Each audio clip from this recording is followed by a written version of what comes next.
Pada pertemuan kali ini kita akan belajar bentuk aljabar. Dengan kompetensi dasar dan tujuan pembelajaran kali ini adalah sebagai berikut.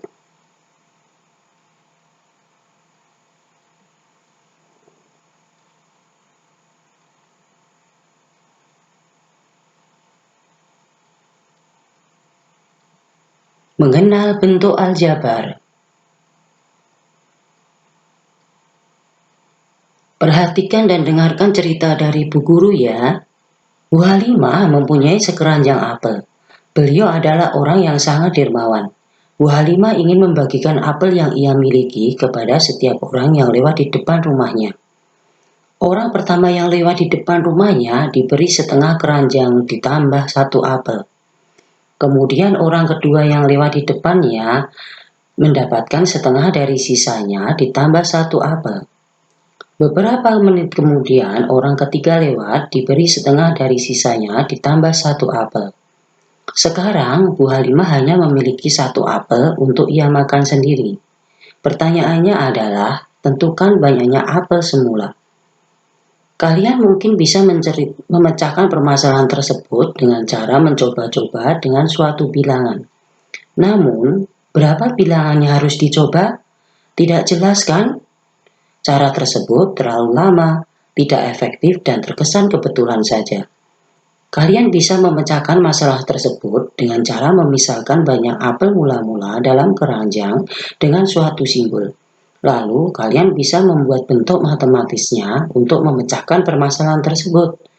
Bentuk seperti inilah selanjutnya disebut bentuk aljabar. Dan operasi yang digunakan memecahkan masalah tersebut disebut operasi aljabar.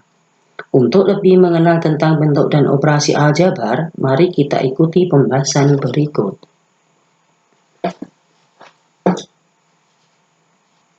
Suatu ketika terjadi percakapan antara Pak Erik dan Pak Thohir. Mereka berdua baru saja membeli buku di suatu toko grosir. Pak Thohir, kelihatannya beli buku tulis banyak sekali. Iya Pak, ini pesanan dari sekolah saya. Saya beli 2 kardus dan 3 buku. Pak Erik beli apa saja ya? Oh, saya hanya beli 5 buku Pak. Buku ini untuk anak saya yang kelas 7 SMP. Dalam percakapan tersebut, terlihat 2 orang yang menyatakan banyak buku dengan satuan yang berbeda.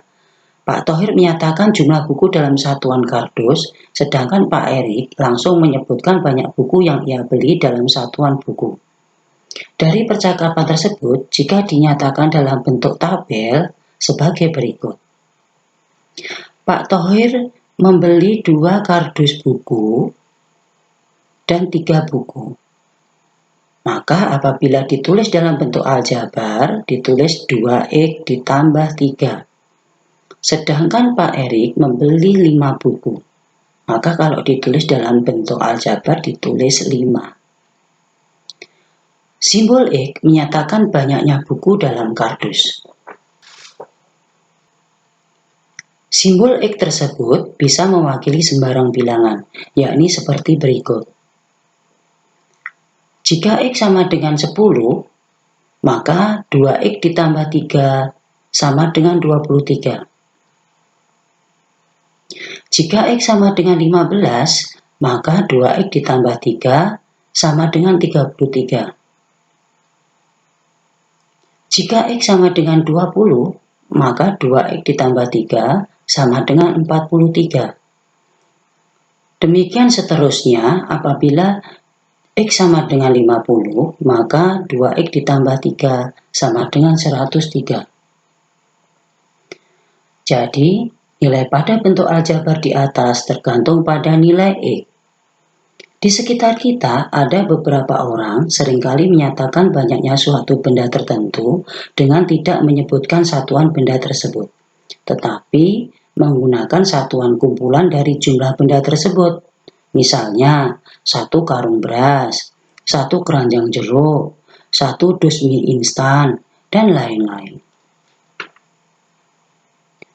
Untuk lebih jelasnya, perhatikan contoh-contoh berikut ini. Contoh pertama. Bu Rizka membeli 5 karung terigu untuk membuat roti pesanan pelanggannya. Setelah dihitung-hitung, terigu yang dibelinya kurang. Kemudian Bu Rizka membeli lagi sebanyak 2 kilo. Nyatakan bentuk aljabar dari terigu yang dibeli Bu Rizka. Jawabannya dengan memisalkan X sama dengan 1 karung terigu. Bu Rizka tadi membeli 5 karung terigu dan 2 kilo terigu. Maka bentuk aljabarnya adalah 2X ditambah 2. Perhatikan contoh 2. Pak Karmin seorang pedagang buah. Hari ini Pak Karmin membeli buah untuk dijual kembali sebanyak 2 kotak apel, 3 keranjang salak, dan sekardus anggur. Nyatakan bentuk aljabar harga semua dagangan yang dibeli oleh Pak Karmin. Jawabannya dengan memisalkan A sama dengan 1 kotak apel, B sama dengan 1 keranjang salak, dan C sama dengan 1 kardus anggur. Pak Karmin tadi membeli 2 kotak apel, 3 keranjang salak, dan sekardus anggur. Maka bentuk aljabarnya dapat ditulis 2A ditambah 3B ditambah C. Untuk memahami cara membuat bentuk aljabar dari berbagai masalah, kalian bisa mengerjakan buku paket halaman 204 nomor 1, 2, 3, dan 4.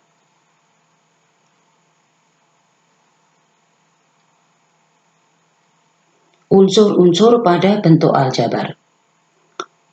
Perhatikan contoh bentuk aljabar 2x ditambah 4. 2A disebut suku. Positif 4 disebut suku. Jadi pada bentuk aljabar 2x ditambah 4 ada 2 suku. Sehingga 2x ditambah 4 disebut bentuk aljabar suku 2.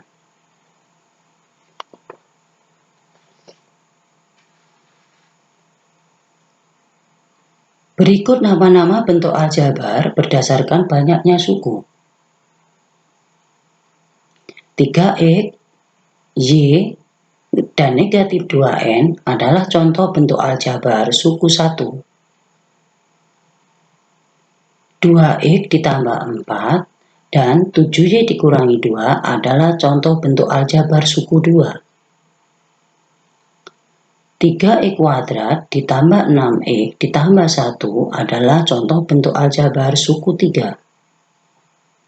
Sedangkan 2A ditambah 5AB dikurangi 3B ditambah 4 adalah contoh bentuk aljabar suku 4.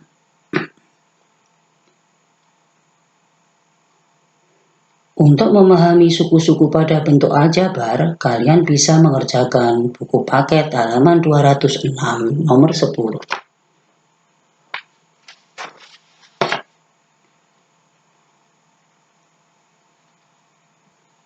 Komponen pada bentuk aljabar. Perhatikan bentuk aljabar 2x ditambah 4. 2 disebut koefisien. X disebut variabel. Positif 4 disebut konstanta. Dari ilustrasi tersebut, apa yang dimaksud dengan koefisien? Apa yang disebut dengan variabel? Apa yang disebut dengan konstanta? Kalian bisa mencari jawabannya di berbagai buku milik kalian. Biasanya, untuk memudahkan mengingat, koefisien itu berupa bilangan yang menyertai variabel. Sedangkan variabel adalah berupa huruf kecil, boleh A, boleh B, boleh C, sampai dengan Z. Kebetulan pada contoh ini menggunakan variabel X. Dan konstanta berupa bilangan yang berdiri sendiri.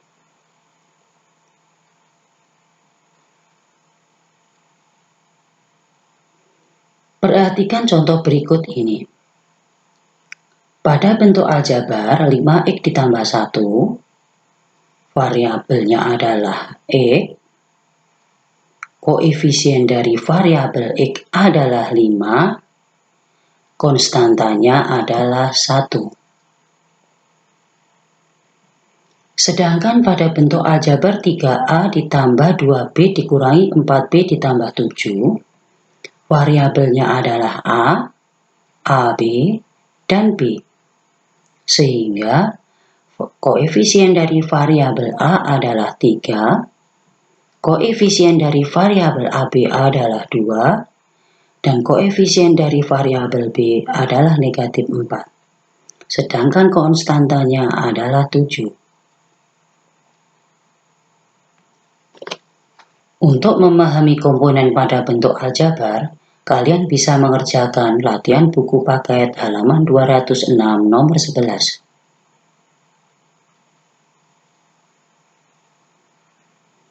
Suku-suku sejenis. Perhatikan contoh berikut. 5x ditambah 3xy dikurangi x dikurangi 4y dikurangi 2 ditambah 7xy ditambah 1 ditambah 2y ditambah 6x.